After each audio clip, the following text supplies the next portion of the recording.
Dice el apóstol Pablo en el versículo 1 del capítulo 2 de la segunda carta a los tesalonicenses: Ahora, amados hermanos, aclaremos algunos aspectos sobre la venida de nuestro Señor Jesucristo y cómo seremos reunidos para encontrarnos con Él.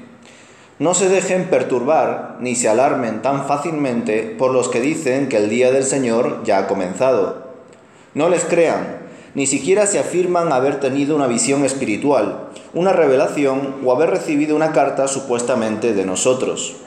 No se dejen engañar por lo que dicen, pues aquel día no vendrá hasta que haya una gran rebelión contra Dios y se dé a conocer el hombre de anarquía, aquel que trae destrucción. Se exaltará a sí mismo y se opondrá a todo lo que la gente llame Dios y a cada objeto de culto. Incluso se sentará en el templo de Dios y afirmará que Él mismo es Dios. ¿No se acuerdan de que les mencioné todo esto cuando estuve con ustedes? Y ustedes saben qué es lo que lo detiene, porque solo puede darse a conocer cuando le llegue su momento. Pues esa anarquía ya está en marcha en forma secreta y permanecerá secreta hasta que el que la detiene se quite de en medio. Entonces el hombre de anarquía será dado a conocer, pero el Señor Jesús lo matará con el soplo de su boca y lo destruirá con el esplendor de su venida. Ese hombre vendrá a hacer la obra de Satanás con poder, señales y milagros falsos.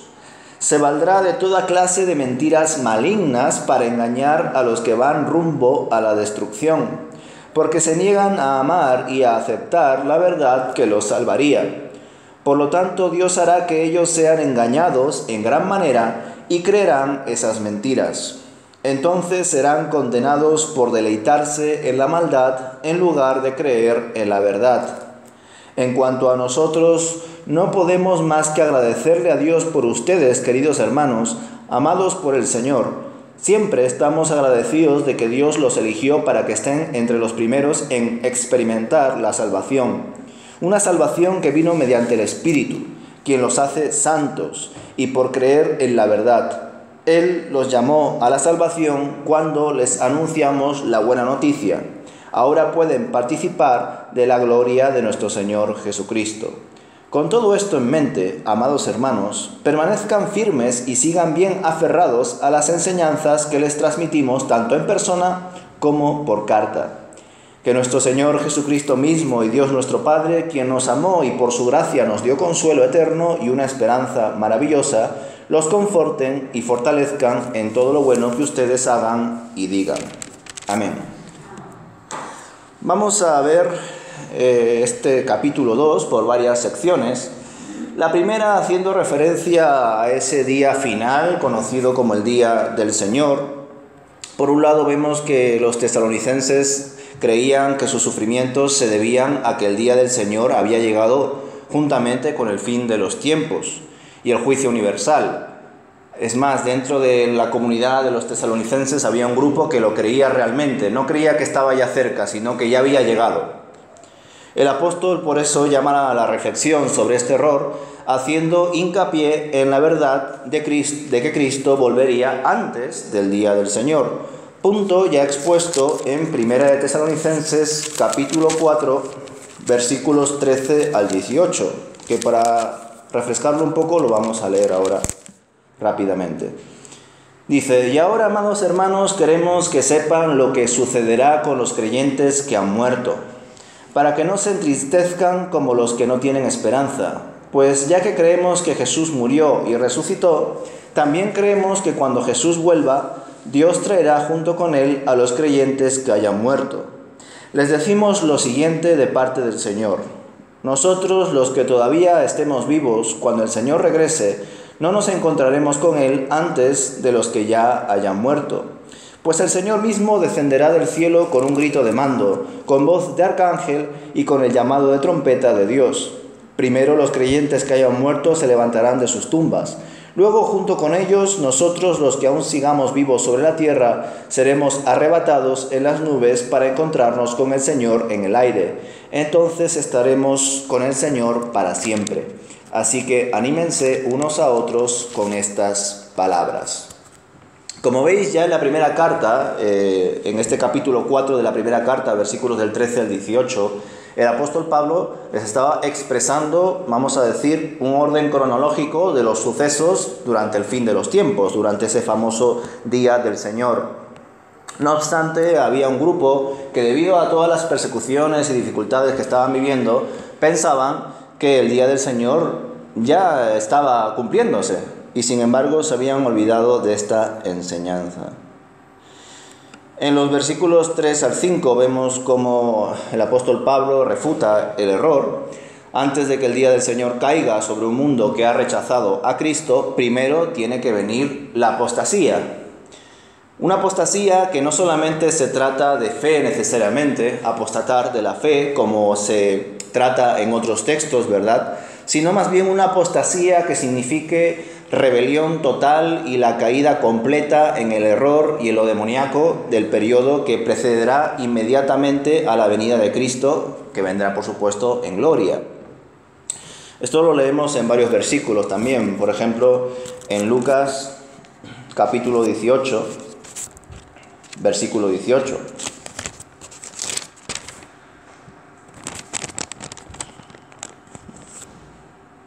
A ver, 18, versículo 8.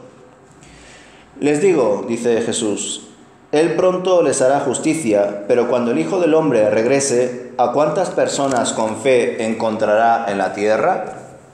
Aquí Jesús está haciendo referencia, por supuesto, al día del Señor, y lo que está mostrando es que desgraciadamente en ese día muchas personas se perderán, muchas personas resistirán a la verdad, a la fe y al amor, y es por eso que cuando venga el Señor habrá muy poca gente que haya permanecido fiel. En Apocalipsis capítulo 9, versículo 20 al 21, también vemos un texto que hace referencia a este momento.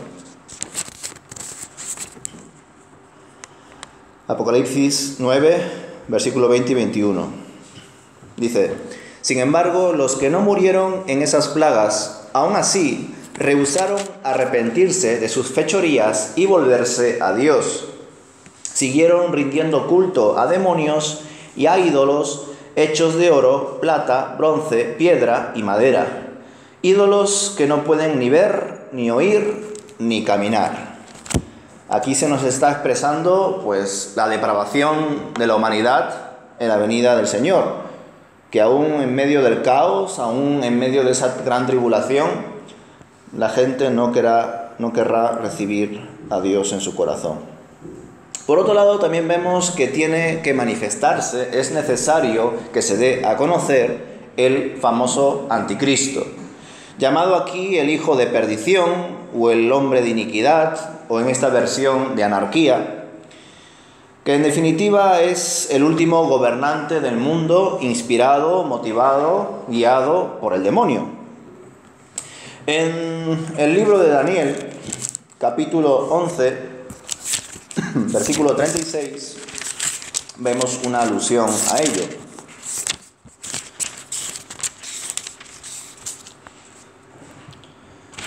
Daniel, capítulo 11, versículo 36. El rey hará lo que le venga en gana, se exaltará a sí mismo y afirmará ser más grande que todos los dioses. Incluso blasfemará contra el Dios de dioses. El éxito lo acompañará, pero solo hasta que se cumpla el tiempo de la ira, pues lo que se ha establecido, sin lugar a dudas, ocurrirá. No sé si habéis escuchado, como un dato de interés, por supuesto Daniel habla mucho más acerca del día final, del anticristo. También en uno de estos versículos se dice que esta persona, este hombre de perdición, será una persona que no conoce mujer o que no tiene una mujer. Algunos han deducido a la hora de pensar en estos versículos que quizá esta persona sea una persona homosexual, por ejemplo. U otros creen que esta persona, este anticristo, que en algún momento aparecerá, será una persona soltera. Tanto por un lado como por otro se interpreta esa idea de que este hombre no tendrá mujer o no habrá conocido mujer. En Apocalipsis capítulo 19, versículo 20, leemos: Y la bestia fue capturada, y junto con ella el falso profeta que hacía grandes milagros en nombre de la bestia, milagros que engañaban a todos los que habían aceptado la marca de la bestia y adorado a su estatua. Tanto la bestia como el falso profeta fueron lanzados vivos al lago de fuego que arde con azufre. En el capítulo siguiente, en el capítulo 20 de Apocalipsis, versículo 10, también leemos lo siguiente: Después el diablo, que los había engañado, fue lanzado al lago de fuego que arde con azufre, donde ya estaban la bestia y el falso profeta. Allí serán atormentados día y noche por siempre jamás. Vemos que aunque el destino de todas estas personalidades del mal es fracasar, intentarán obtener honores divinos, engañarán incluso a los judíos, porque como hemos leído en el capítulo 2 de segunda de Tesalonicenses, dice que incluso se llegarán a sentar en el templo de Dios, dice el versículo 4, y afirmará que él mismo es Dios, y lo hará porque además le harán creído, evidentemente. Por tanto, parece ser que este anticristo llegará a engañar no solamente al mundo en general, sino a los propios judíos en los últimos tiempos para Israel, según vemos en el versículo 4. Desde luego el apóstol Pablo aborda asuntos de gran importancia para el futuro de la Iglesia, y no solo eso, sino que en el versículo 5 descubrimos que todas estas cosas que Pablo escribe en esta segunda carta, Pablo ya se las había enseñado en persona a la comunidad de Tesalónica.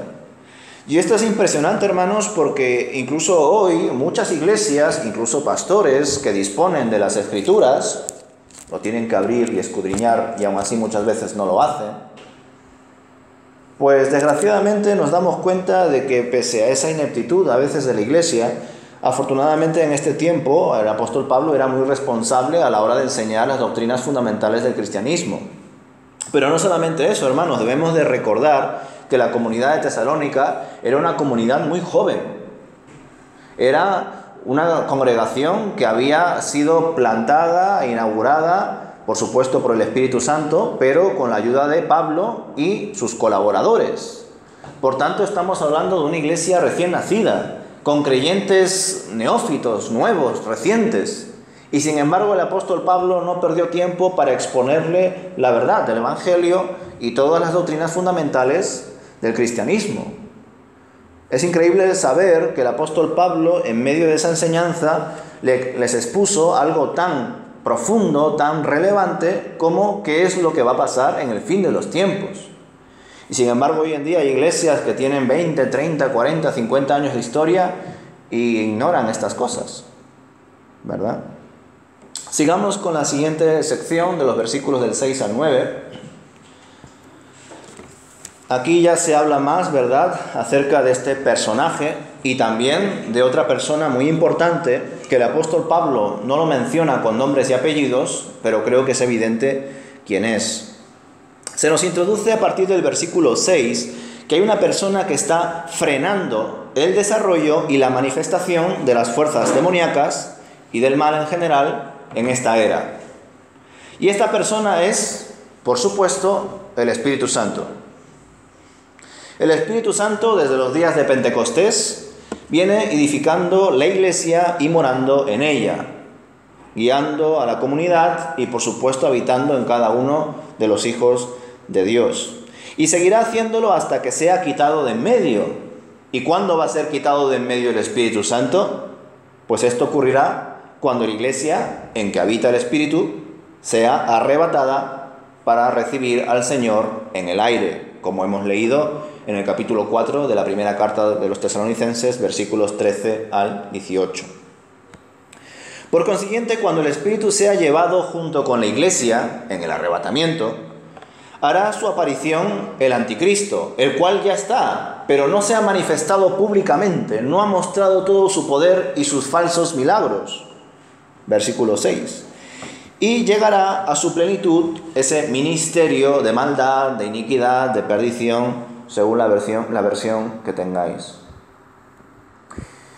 Por otro lado, vemos que este hombre de pecado, de anarquía, resume en su persona ese misterio y también ese auge de todo lo mal, todo lo demoníaco en los últimos días.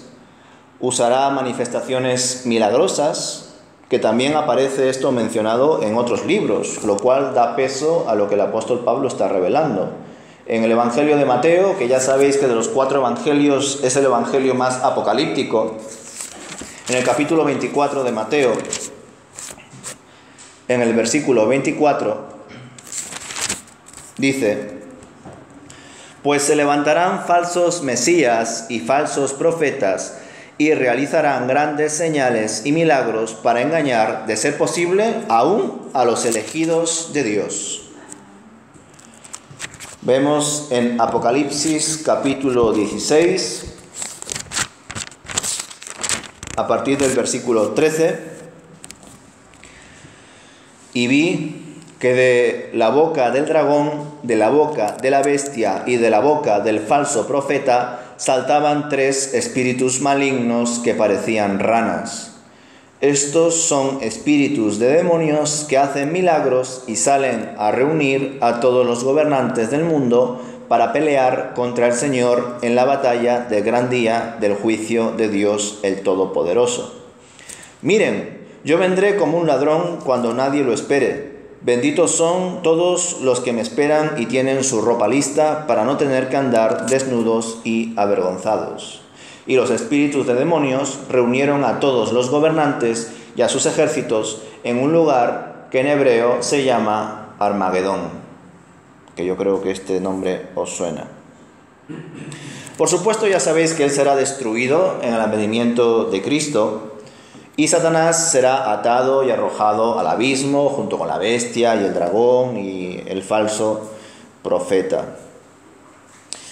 Llegados a este punto, hermanos, la verdad que me sorprende mucho toda esta revelación que el apóstol Pablo comparte en esta segunda carta de los tesalonicenses, porque como bien sabéis, a lo largo de la historia de la Iglesia, especialmente en los últimos siglos, debido a ciertos movimientos, entre ellos, por ejemplo, el dispensacionalismo, pero hay otros movimientos, por supuesto, también iglesias, o mejor dicho, nuevos movimientos religiosos que han fundado religiones o sectas, según como lo miréis, los testigos de Jehová, los mormones, los adventistas, dependiendo de en qué contexto estemos hablando, pues más o menos, ¿verdad? Y me llama la atención cuando reflexionamos en ello, porque en los últimos siglos de la historia de la Iglesia se ha enfatizado bastante en la figura del anticristo. ¿Quién es el anticristo? Saber los detalles de su persona para descubrirlo y señalarlo. Es más, yo creo que en los últimos años, ya no hablemos en los últimos siglos, en los últimos años, cada 2 por 3 se levantan pastores, iglesias, cristianos, diciendo: el Papa Francisco es el anticristo, Donald Trump es el anticristo, este hombre es el anticristo, en su día Hitler es el anticristo. Pero hermanos, lo que estamos leyendo aquí, por si no se ha entendido, es que el anticristo no se va a dar a conocer cuando la iglesia esté aquí. El anticristo se va a dar a conocer cuando la iglesia no esté. Por tanto, si uno dice, ese es el anticristo, lo que está diciendo es que el arrebatamiento ya pasó y que tú no eres de la iglesia. Porque primero tiene que desaparecer el retenedor del anticristo, que es el Espíritu Santo. Y el Espíritu Santo va a desaparecer, entre comillas, cuando la iglesia sea arrebatada. ¿Por qué? Porque el Espíritu Santo mora en la iglesia. Y cuando sea arrebatada con Jesús, ahí será el caos, la depravación y la gran tribulación para el mundo. Y aún así, como ya hemos leído rápidamente, eso sí, por amor al tiempo, aún así, las personas que se hayan quedado aquí tras ese arrebatamiento seguirán creyendo los engaños, practicando el mal y la depravación. Aún así, seguirán con su maldad. Siguiendo adelante con la tercera sección, los versículos del 10 al 12, vemos, en efecto, aquellos que rechazan la verdad. Dice: se valdrá de toda clase de mentiras malignas para engañar a los que van rumbo a la destrucción, porque se niegan a amar y a aceptar la verdad que los salvaría. Por lo tanto, Dios hará que ellos sean engañados en gran manera y creerán esas mentiras. Recordemos ese versículo 11, hermanos, porque es importante. Dice, otra vez lo repito: por lo tanto, Dios hará que ellos sean engañados en gran manera y creerán esas mentiras. Versículo 12. Entonces serán condenados por deleitarse en la maldad en lugar de creer en la verdad.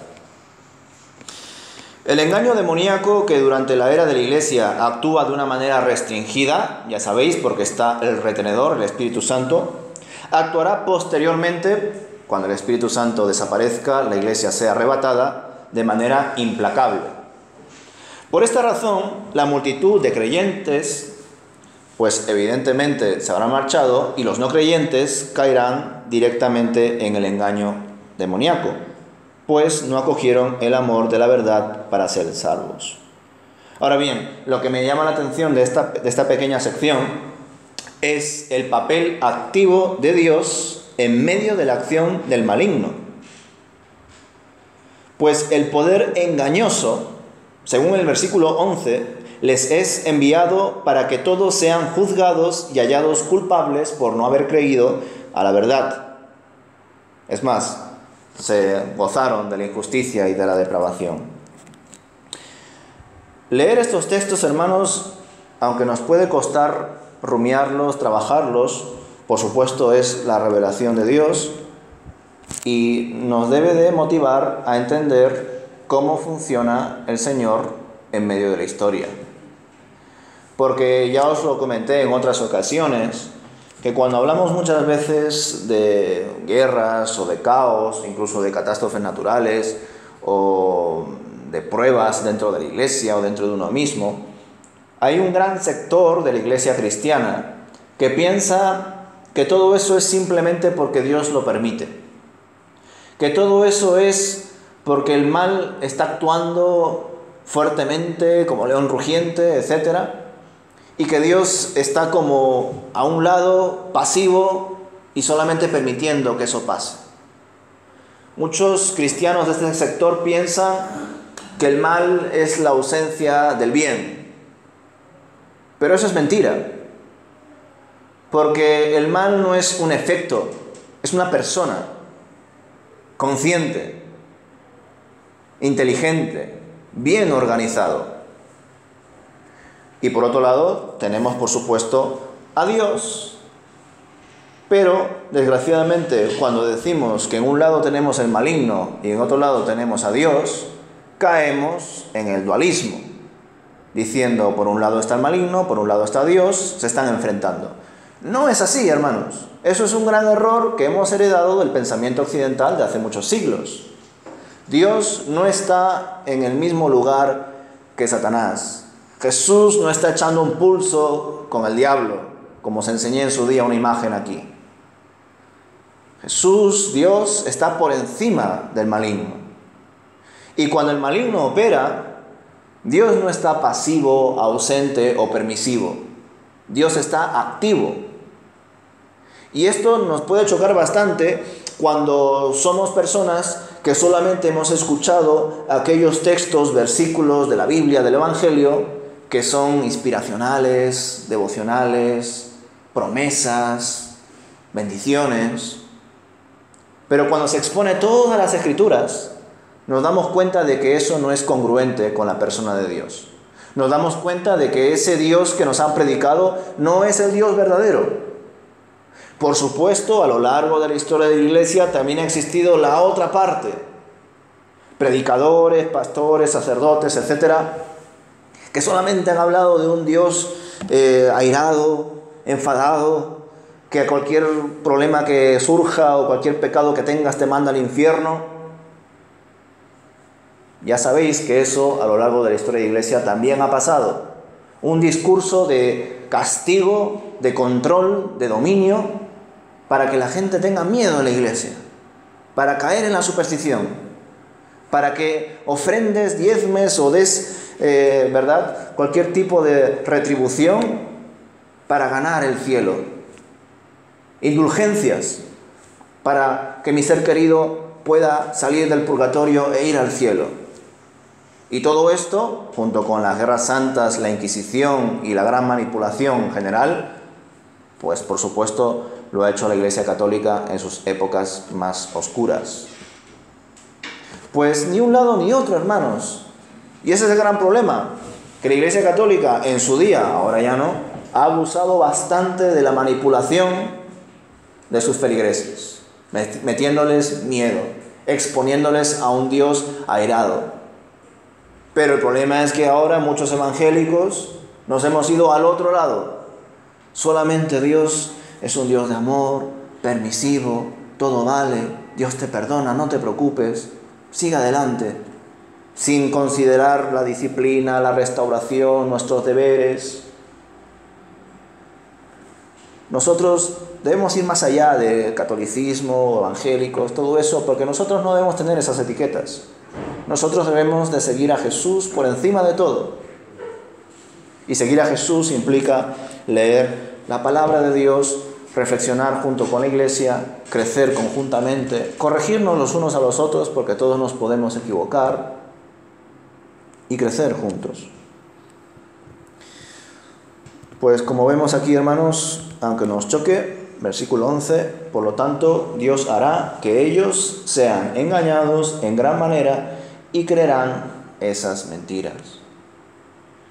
Y diréis, pero si Dios va a engañarlos o va a enviar un poder engañoso, ¿cómo es posible que luego Dios les juzgue por creer en ese engaño? Pues porque Dios, aún enviando eso, probando a ellos, comprueba que ellos deciden creer en ese engaño. Y todo esto, hermanos, todo este análisis se debe dar especialmente cuando leemos el Nuevo Testamento a la luz del Antiguo y cuando leemos el Antiguo Testamento a la luz del Nuevo. Porque sí, Dios envió plagas, Dios envió enfermedades, Dios hizo muchas cosas en la historia de la humanidad para probar si creemos en Él o no. Y nosotros podemos decir, pero Dios, ¿cómo puede hacer eso si Dios es bueno, misericordia, bondadoso? Pues porque, hermanos, esta vida aquí a la cual nos queremos aferrar, por la cual nos preocupamos de muchas cosas, es solamente un instante. Como dije, pues un segundo, la eternidad no es nada, se lo lleva el viento. Y nosotros nos queremos aferrar a ello, pero no tiene sentido aferrarnos a esto y perder nuestra alma. Querer ganarlo todo aquí y perder nuestra alma. No tiene ningún sentido. Por eso cuando Dios ha enviado plagas, enfermedades, ha de algún modo llevado a ciertos siervos a guerras, lo ha hecho en su soberanía y en su voluntad. Nosotros no podemos juzgar a Dios por qué lo hace. Él sabrá. Y lo bueno de Dios, que ya os lo comenté también, es que no hace acepción de personas. Israel no fue su hijo ojito derecho, no fue su preferido, aunque lo escogió a él. Y digo esto porque aunque escogió a Israel, lo escogió para que sea de bendición a todas las naciones. Pero como no lo hizo, muchas veces cogió a las naciones para castigar a su pueblo. Y en otras ocasiones cogió a su pueblo para castigar a las naciones. Porque Dios no hace acepción de personas. Dios empezó en un punto de la historia con un pueblo cualquiera, es más, con uno de los más pequeños, para mostrar su poder en la debilidad y hacer justicia. Por último, en los últimos versículos vemos cómo el apóstol Pablo muestra, ¿verdad?, sentimientos de gratitud. Los tesalonicenses son escogidos para salvación y santificación, en contraste con los que son víctimas del engaño en los últimos días. Ellos amaban y creían la verdad, fueron salvados mediante la predicación del Evangelio, Y ya sabéis que muchas cosas de las cuales leemos en esta segunda carta, dice el apóstol Pablo, que no solamente algunas las mencionó ya en la primera, sino que se las dijo en persona. Por otro lado, por supuesto, aunque el apóstol Pablo esté agradecido por su testimonio, porque los tesalonicenses han creído en la verdad, por fe, en el amor, aún así son objeto también de exhortación y oración, versículos del 15 al 17. Debido a que ya tenían un buen testimonio, el objetivo, ¿verdad?, era perseverar en la fe.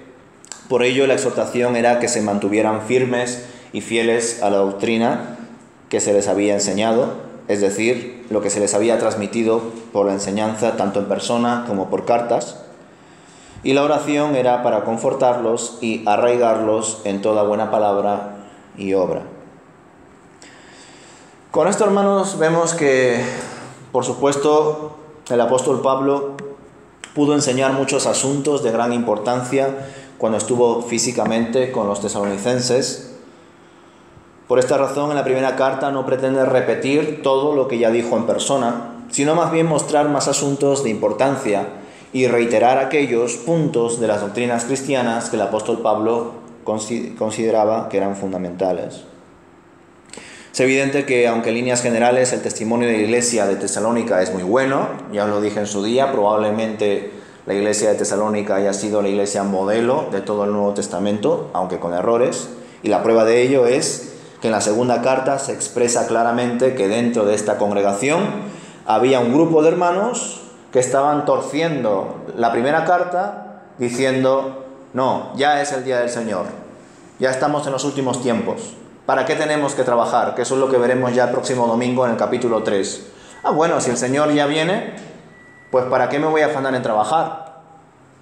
¿Verdad? ¿Para qué preocuparme en pagar el alquiler o la comida, etcétera, ¿no? Mejor vivo la vida hasta que el Señor venga y ya está. Fijaos qué pensamiento más retorcido y, por supuesto, vaya corazón que no ha sido regenerado al decir estas cosas con su boca. Pues en efecto, hermanos, aquí nos encontramos ante una iglesia que es ejemplar, que el apóstol Pablo, junto con sus colaboradores, a cada punto al que iba a predicar hablaba de los hermanos en Tesalónica, pero que por supuesto tenían un grupo que había malinterpretado su primera carta y que incluso algunos afirmaron no recibir alguna carta nueva cuando no era cierto. Entonces, estamos hablando no solamente de creyentes o personas que se congregaban en la iglesia que habían malinterpretado la primera carta, sino que incluso estamos hablando de ciertas personas en la comunidad de Tesalónica que mentían diciendo: no, es que hemos recibido una nueva carta de Pablo, la hemos recibido nosotros y por eso decimos que el día del Señor ya está muy cerca. El apóstol entiende que resulta necesario, por tanto, volver a recordarles quién está al control de todas las cosas y que hasta que no se produzca el arrebatamiento no se dará el fin de los tiempos. Y hasta ese momento tampoco se manifestará el anticristo. Solo se hará cuando el Espíritu y su iglesia se marchen del mundo. Junto con esto, Dios estará también al control, pese a que el anticristo esté actuando en el mundo. Qué bueno es esto, hermanos, porque ese es el matiz que veo en el versículo 11. Que aun cuando la iglesia sea arrebatada, aun cuando la presencia del Espíritu Santo se vaya con ella, junto con Cristo, y el mundo esté en medio del caos, el anticristo se manifieste públicamente, aún así Dios está al control. Aún en medio de ese caos, Dios está al control. Y con eso quiero concluir, hermanos, que aún en medio del caos, aún en medio del mal, aún aparentemente ese gobierno del anticristo, aún ahí Dios es soberano. Dios está al control. Y aunque nos cueste entender eso de cómo es posible que Dios envíe un poder engañoso, porque Dios es activo en todo. Y Él sabrá a quién probar y de qué manera. Dios actúa probando, el maligno actúa tentando. Aquellos que tenemos el Espíritu, tanto la tentación como la prueba, lo usaremos para bien. Aquel que no tenga el Espíritu seguirá haciendo lo malo.